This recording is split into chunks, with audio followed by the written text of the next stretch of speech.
నమస్తే. ప్రస్తుతం మనతో పాటు Tirumala IAS academy director Tirumala ఉన్నారు. ఆయనతో మాట్లాడదాం. నమస్తే సార్. నమస్తే మేడం. సార్, ఇప్పుడు ప్రస్తుతం చాలా కాంపిటీషన్ ఉంది. రీసెంట్గా రిజల్ట్స్ రావడంతో మన తెలుగు రాష్ట్రాల్లో ఎక్కువ మంది క్వాలిఫై అయ్యారు. సో వాళ్ళు ఇంటర్వ్యూ క్లియర్ చేసి ఇప్పుడు సెలెక్ట్ అయ్యారు. సో ఇప్పుడు దీనికి కావాల్సిన కాస్ట్ ఎక్కువ అని చెప్పేసి చాలామంది భయపడుతుంటారు. ఇప్పుడు పూర్ పీపుల్ అయితే ఉంటారు. ఆ పూర్ పీపుల్కి లక్షల్లో పెట్టేంత అంత ఎఫర్ట్ పెట్టేంత ఉండదు. సో ఎలా అంటే వాళ్ళకి ఏమైనా దారి ఉందా? అంటే తక్కువ ఖర్చుతో కూడింది. జనరల్గా యూపీఎస్సీ అనగానే లేదు ఇది చాలా కాస్ట్లీ ప్రాసెస్, ఇది టైం తీసుకుంటుంది అని చాలామంది అనుకుంటూ ఉంటారు. ఖచ్చితంగా టైం అయితే తీసుకుంటుంది. మినిమం 2 years టైం అయితే మినిమం ఇన్వెస్ట్ చేయాలి. అది ఐ డూ యాక్సెప్ట్. బట్ కాకపోతే ఇది కాస్ట్లీ అని అంటే కొన్ని చోట్ల యాక్సెప్ట్ చేస్తాను, కొన్ని చోట్ల యాక్సెప్ట్ చేయను. ఫర్ ఎగ్జాంపుల్, మీరు ఇన్స్టిట్యూషనల్ ఫీజు ఢిల్లీ వెళ్తే ఒకలా ఉంటుంది, హైదరాబాద్లో ఒకలా ఉంటుంది, బెంగళూరులో ఒకలా ఉంటుంది. బట్ సబ్జెక్ట్ ప్రతి చోట మోరర్లెస్ ఒకేలా చెప్తారు. ఇన్ఫ్యాక్ట్ తక్కువ స్ట్రెంత్ ఉన్న చోట వాళ్ళు ఇంకా బెటర్గా చెప్పడానికి ఛాన్స్ ఉంటుంది. సో దాని గురించి మీరు ఆల్ ద వే ఢిల్లీ వెళ్ళటం వల్ల అక్కడ మీరు కట్టిన ఫీజు కంటే కూడా మీ లివింగ్ కాస్టే ఎక్కువ ఉంటుంది. అంటే మంత్లీ మినిమం 20,000 కాదు, మీరు ఫీజు 1,80,000 కట్టారు అక్కడ. బట్ ఒక 2 years ఉన్నారు, ఎవ్రీ మంత్ 20,000 ఇంటూ 2 years వేసుకోండి, ఆ అమౌంట్ ఎంత అవుతుంది అక్కడ. బట్ అలా కాకుండా అదే మన హైదరాబాద్లో అయితే ఆన్ అండ్ యావరేజ్గా ఫీజ్ 1 lakh to 1.5 lakh ఉంది. కొన్ని ఇన్స్టిట్యూట్లో లెస్ దెన్ 1 lakh కూడా ఉంది. వాళ్ళు కూడా చాలా బాగా చెప్తారు కొంతమంది కూడా. సో అలాంటి ఇన్స్టిట్యూట్ సెలెక్ట్ చేసుకొని మీకు ఒక డెడికేటెడ్ ఫ్యాకల్టీ దగ్గర ఉండి హైదరాబాద్లో ఉండటం వల్ల లివింగ్ కాస్ట్ తగ్గుతుంది. ఆల్మోస్ట్ ఫీజు కూడా చాలా తక్కువగా అవైలబిలిటీ ఉంటుంది. మీరు ఢిల్లీ వెళ్ళినా హైదరాబాద్లో ఉన్నా కూడా మీకు చెప్పే ఫ్యాకల్టీ మిమ్మల్ని ఎలా కేర్ తీసుకుంటున్నారు అది ఇంపార్టెంట్. అలాగే మీరు ఎలా చదువుతున్నారు అనేది ఇక్కడ ఇంపార్టెంట్. సో ఇలా మనం కంపేర్ చేసుకుంటే టైం తీసుకుంటుంది. 1 to 2 years minimum time invest చేయాలి. బట్ కాస్ట్లీ అంటే for example NEET, JEE, UPSC కంటే కాస్ట్లీ ఎగ్జామ్స్ అవన్నీ కూడా అక్కడ ఇన్వెస్ట్ చేయగలుగుతున్నారు. ఇక్కడికి వచ్చేసరికి కాస్ట్లీ అంటున్నారు. ఖచ్చితంగా కాస్ట్లీ అయితే కాదండి. సో లెస్ దెన్ 1 lakhలో కూడా మంచి కోచింగ్ అవైలబుల్ ఉంది. అండ్ హైదరాబాద్లో ఉండటం వల్ల లివింగ్ కాస్ట్ చాలా తగ్గుతుంది అండ్ ఎన్వైరన్మెంట్ బాగుంటుంది, టీచర్స్ అవైలబిలిటీ ఉంటారు. సో కాస్ట్ ఎక్కువ అంటే ఐ విల్ నాట్ యాక్సెప్ట్. మన పర్ క్యాపిటల్ ఇన్కమ్ ప్రకారం తీసుకుంటే ఇండియాలో ఒక ఎంజీ నరేగా నుండి ఒక నార్మల్ పనిచేసే వ్యక్తి కూడా యూపీఎస్సీ ఫీజుని అఫోర్డ్ చేయగలరు హైదరాబాద్లో. సో అది కాస్ట్ అనేది మనం క్రియేట్ చేసుకున్న మిత్ మాత్రమే. మీరు 10 ఇన్స్టిట్యూట్లు తిరిగితే ఖచ్చితంగా మీకు నచ్చింది ఒక బెస్ట్ ఇన్స్టిట్యూట్ దొరుకుతుంది. సో దాంట్లో మాట్లాడుకొని ఒకే రిక్వెస్ట్ చేసుకొని అట్ ద సేమ్ టైం ఎక్కువ టైం మీరు ఇన్వెస్ట్ చేసుకొని చదువు పైన తక్కువ లివింగ్ కాస్ట్ ఉండటం వల్ల చాలా ఈజీగా ఐఏఎస్ క్రాక్ చేయడం అనేది జరుగుతుంది. సో ఖర్చుతో కూడుకున్నది అంటే మాత్రం I will not accept that. It's up to your decision. So for example ఎక్కడ మీరు విజయవాడకి వెళ్ళాలి, ఏసీ బస్సులో వెళ్తారు, నార్మల్ బస్సులో వెళ్తారు. ఫర్ ఎగ్జాంపుల్ మీరు రెండు కూడా ట్రావెలింగ్ ఉంటుంది, బట్ కంఫర్ట్స్ డిఫరెంట్. బట్ ఈ ప్రిపరేషన్లో comfort with subject, comfort with ఫ్యాకల్టీతో మీరు ఉండాలి. Not in a comfortable AC rooms, not in a comfortable things. అవన్నీ ఉంటే better. I will not say దాంట్లో ఉంటే చదువురని కాదు, ఉంటే బెటర్. లేకపోయినా కూడా మీరు మెంటల్గా ఎప్పుడు రెడీగా ఉండాలి అది చేయడానికి. బికాస్ సర్వీస్ వచ్చిన తర్వాత ఏసీ రూమ్లోనే కాదు, నాన్ ఏసీ గ్రౌండ్స్లో కూడా పనిచేయాల్సి వస్తుంది ఆన్ ద ఫీల్డ్. సో అందుకని మీరు సెలెక్ట్ చేసుకోవాలి, నాకు ఈ బడ్జెట్ ఉంది, దీంట్లో ఎంత సక్సెస్ఫుల్గా నేను చేసుకోగలను అనే ప్లాన్ చేసుకుంటే చాలా ఈజీ ప్రాసెస్. ఇది ఖర్చుతో అస్సలు కూడుకున్నది కాదు, టైం ఇన్వెస్ట్ చేస్తే చాలు. ఇందాక మీరు ఢిల్లీ అన్నారు కాబట్టి ఢిల్లీలో ఎందుకు ప్రిఫర్ చేస్తూ ఉంటారు? అంటే ఎక్కువ మంది ఢిల్లీలో చదువుకొని తర్వాత హైదరాబాద్కి వస్తూ ఉంటారు చాలా మంది. ఎందుకు అసలు ఢిల్లీని ఎందుకు ఫస్ట్ ప్రిఫరెన్స్ ఇస్తారు? ఇక్కడ చాలా రీజన్స్ ఉన్నాయి దానికి. కొన్ని రీజన్స్ చెప్తాను, ఎందుకంటే చాలా ఉన్నాయి, బట్ కొన్ని చెప్తాను. ఒకటి, ఢిల్లీలో యూపీఎస్సీ సిన్స్ ది బిగినింగ్ ఢిల్లీలో కోచింగ్ దొరుకుతూ ఉంది. మన సౌత్కి వచ్చింది వెరీ రీసెంట్ పాస్ట్, ఒక 20 years 25 years ముందు అనుకోండి. అంతకంటే ముందు ఢిల్లీలో యూపీఎస్సీ కోచింగ్ జరుగుతుంది. సో యూపీఎస్సీ అనగానే ఢిల్లీ అని ఒక మార్క్ ఉంది, ఫస్ట్ పాయింట్. సెకండ్ పాయింట్ వచ్చేసి, మనం ఇంటికి దూరంగా ఢిల్లీలో ఎక్కడో ఉంటే మనకి ఇక్కడ ఎవరు తెలిసిన వాళ్ళు ఉండరు, డైవర్షన్స్ ఉండవు, సో రూమ్లో కూర్చొని హ్యాపీగా చదువుకోవచ్చు అని ఇంకొక పాయింట్లో ఉంటారు. కానీ కొత్త ప్లేస్కి వెళ్ళిన తర్వాత కొత్త ఫ్రెండ్స్ ఉంటారు, కొత్త ప్లేస్ని ఎక్స్ప్లోర్ చేయాలి, అని ఈ ఇంటెన్షన్ ఉండటం వల్ల అక్కడ కూడా డైవర్షన్స్ అనేవి జరుగుతూ ఉంటాయి. అండ్ మూడో థింగ్, జనాలకు ఒక నోషన్ ఢిల్లీ వెళ్ళాలి అంతే, సగం మందికి ఎందుకు వెళ్తున్నారో కూడా తెలియదు. మీరు అక్కడ చూస్తే క్లాస్కి 400, 500, 700 మంది ఉంటారు. క్లాస్కి 2 గంటల ముందు వెయిట్ చేయాలి, క్లాస్ అయిన అరగంట తర్వాత బయటకు వస్తాము. ఇక్కడ మీకు ఆల్మోస్ట్ ఒక 2 to 2.5 hours అయిపోతుంది క్లాస్ కంటే ముందు. ఇలా డే లాంగ్ మీరు ఎప్పుడు చదువుతారు చెప్పండి? అంతమంది క్రౌడ్లో మిమ్మల్ని ఫ్యాకల్టీ అడ్రస్ చేయలేరు, మీరు డౌట్ అడగలేరు. సో మీ ప్రిపరేషన్ ఎలా ప్రాపర్గా అవుతుంది?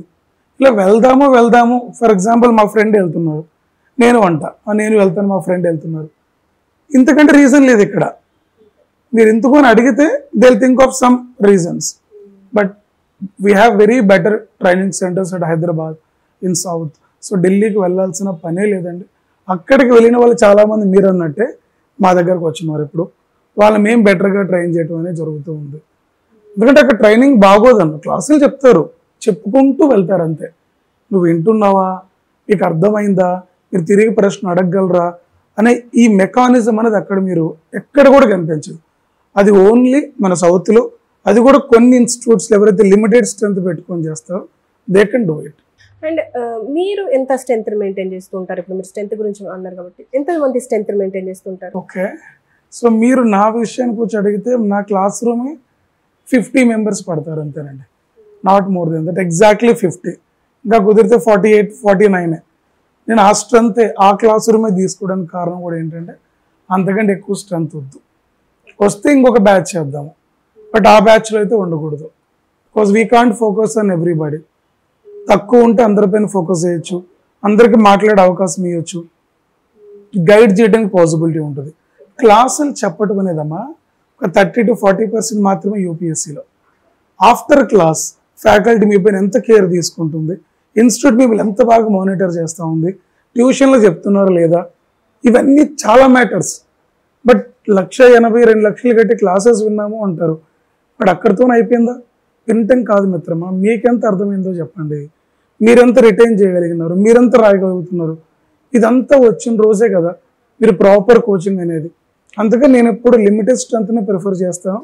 వాళ్ళని బెటర్గా ట్రైన్ చేయడానికి I will do my level best along with my team support అండి. ఇక్కడ చిన్న ఎగ్జాంపుల్ చెప్తాను మీకు. ఫర్ ఎగ్జాంపుల్ మీరు నాకు ఈ క్లాస్ అయిందనుకోండి, ఫర్ ఎగ్జాంపుల్ పాలిటీలో ప్రియాంబుల్ అనే టాపిక్ అయింది. ఈ టాపిక్ నేను క్లాస్ చెప్పాను, మీరు వెళ్ళిపోయారు, ఇంటికి వెళ్ళి టెక్స్ట్ బుక్ చదివారు, కొంచెం అర్థమైంది, 1 week దాకా దాన్ని చదవలేదు, మొత్తానికి మర్చిపోయారు. బట్ ప్రియాంబుల్ అనే టాపిక్ ఇక్కడ అయిన తర్వాత ఇంటికి వెళ్ళి దాన్ని ఇంకొకసారి రివిజన్ చేసి previous year prelims questions, previous year mains questions ఆ రోజే చేసి నెక్స్ట్ డే క్లాస్కి వచ్చే టైంకి మీరు క్వశ్చన్స్తో రావాలి ఫ్యాకల్టీ దగ్గరికి. Then that is the day you can easily crack the UPSC. అంటే మీరు ఆ స్టేట్ ఆఫ్ మైండ్లో డైలీ వర్కౌట్ చేస్తే వితిన్ 2 yearsలో you become master. For example all India 3rd ranker Ananya Reddy garu మీరు రీసెంట్గా విన్నారు. అమ్మాయి 2 years నేను రిగరస్గా ప్రిపేర్ అయ్యాను, డైలీ 14 to 15 hours అని చెప్పున్నారు. ఇదే స్ట్రాటజీ అమ్మాయి ఫాలో అయ్యారు. ఇదే స్ట్రాటజీ, ఒక టాపిక్ చదవటం, దాన్ని నేర్చుకోవటం, రివిజన్ చేయటం, టెక్స్ట్ బుక్ చూడటం, ఈవైక్యూస్ ప్రిలిమ్స్ ప్రాక్టీస్ చేయటం, మెయిన్స్ ఆన్సర్ రాయటం, కరెక్ట్ చేసుకోవడం. ఇలా ప్రతి టాపిక్కి ప్రతి సబ్జెక్ట్కి చేసినప్పుడు 2 yearsలో అన్డౌటెడ్లీ top 10 ర్యాంకులు అనేవి రావడం జరుగుతుంది. బట్ 2 years మీరు కూర్చోవాలి అండర్ సంబడి రిజిడ్ గైడెన్స్ కింద మీరు ఉండాలి. అండ్ ఆప్షనల్స్ విషయానికి వచ్చేసి ఆప్షనల్స్ ఏవి తీసుకుంటే బెటర్ అంటారు? ఇట్ ఈస్ అగైన్ అండి, మార్కెట్ స్పెక్యులేషన్స్ ఒకలా ఉంటాయి. అలాగే మీరు నెంబర్ ఆఫ్ ఆప్షనల్స్కి వెళ్ళినప్పుడు మీ ఫేవరెట్ సబ్జెక్ట్ సిలబస్ చూసి మీరు సెలెక్ట్ చేసుకుంటారు. బట్ నార్మల్గా ట్రెండింగ్ ఉన్న ఆప్షనల్స్ ఏంటో చెప్తాను. ఇండియాలో ఎక్కువ మంది ఆంథ్రోపాలజీ, ఇంకొంతమంది సోషియాలజీ, ఇంకొంతమంది పొలిటికల్ సైన్స్, ఇంకొంతమంది అదర్ మ్యాథ్స్ అని, అదర్ కోర్ సబ్జెక్ట్స్ ఉంటాయి, పబ్లిక్ అడ్మినిస్ట్రేషన్ అని, ఇవన్నీ ఉంటాయి. బట్ ఎక్కువ ట్రెండింగ్లో ఉండేది మాత్రం ఎప్పుడు ఆంథ్రోపాలజీ ఆప్షనల్. బట్ ఇక్కడ ఆంథ్రోపాలజీ పక్కన పెడితే సిఏ ఆప్షనల్ అని ఎలా సెలెక్ట్ చేసుకోవాలి, దాంట్లో మ్యాక్సిమం స్కోరింగ్ ఎలా చేయొచ్చు. Because end of the day మీరు ఏ ఆప్షనల్ తీసుకున్న మీ టార్గెట్ ఏంటి?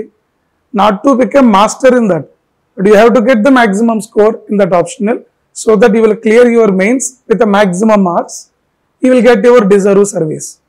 మరి ఎలా ఆప్షనల్స్ని ఎలా చదవాలి, ఎలా సెలెక్ట్ చేసుకోవాలి? ఫస్ట్ సిలబస్ చూడాలి, అది మీకు ఎంత ఫెమిలియర్గా ఉందో చూడాలి. దాని తర్వాత రీసోర్సెస్ అవైలబిలిటీ ఉన్నాయో చూడాలి. దాని తర్వాత ఏ ఫ్యాకల్టీ బాగా చెప్తారు చెప్పటం కాదు, ఆయన మనకి అవైలబిలిటీలో ఉండాలి. అలాగే మీకు టెస్ట్ సిరీస్ ప్రాపర్గా దానిపైన జరుగుతున్నాయా, ఎగ్జామ్స్ మీరు రాయగలుగుతున్నారో చూసుకోవాలి. ఇలా ప్రతి ఫ్యాక్టర్ మీరు కన్సిడర్ చేసుకున్న తర్వాత ఇంకా పాసిబుల్ ఉంటే ఒకరిద్దరు సీనియర్ సజెషన్స్ కూడా తీసుకోవచ్చు. ఈ ఫ్యాక్టర్స్ని కన్సిడర్ చేసి మీరు ఆప్షనల్ సెలెక్ట్ చేసుకోవాలి. వన్స్ ఆప్షనల్ సెలెక్ట్ చేసుకున్న తర్వాత క్లాసులు స్టార్ట్ అవుతాయి.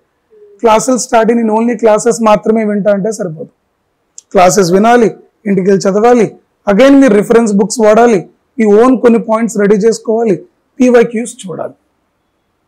ఇది ఆప్షనల్గా జనరల్గా చేయాల్సిన పని. నేను ఓన్లీ టీచ్ చేస్తేనే మీకు 300+ మార్క్స్ వస్తాయి అంటే అంతకు మించిన జోకింగ్ ఒకటి లేదు UPSCలో. టీచ్ చేస్తే ఎవరికి 300 మార్క్స్ రావండి. టీచ్ చేయాలి, దాన్ని మీరు చదవాలి, మళ్ళీ మీ వాల్యుయేషన్ ఇన్పుట్స్ ఇవ్వాలి, మీ ఓన్ నోట్స్ రాయాలి, లైక్ మీరు క్వశ్చన్ అండ్ ఆన్సర్స్ ప్రాక్టీస్ చేయాలి, ఆన్సర్స్ని ఎలా క్వాలిటేటివ్గా అట్రాక్టివ్గా ప్రజెంట్ చేయాలి, ఇవన్నీ కూడా మ్యాటర్ వస్తాయి దాంట్లో. బట్ ఇది ఏది లేకుండా కూడా ఒక చిన్న షార్ట్ కట్ యూజ్ చేసి ఆప్షనల్ తక్కువ టైంలో 250 to 270 మార్క్స్ తెచ్చుకోవచ్చు. ఆ షార్ట్ కట్ ఏంటంటే, ఫర్ ఎగ్జాంపుల్ ఆంథ్రోపాలజీ తీసుకోండి, అది ఒక స్టాటిక్ సబ్జెక్ట్, ఎప్పటికీ మారదు.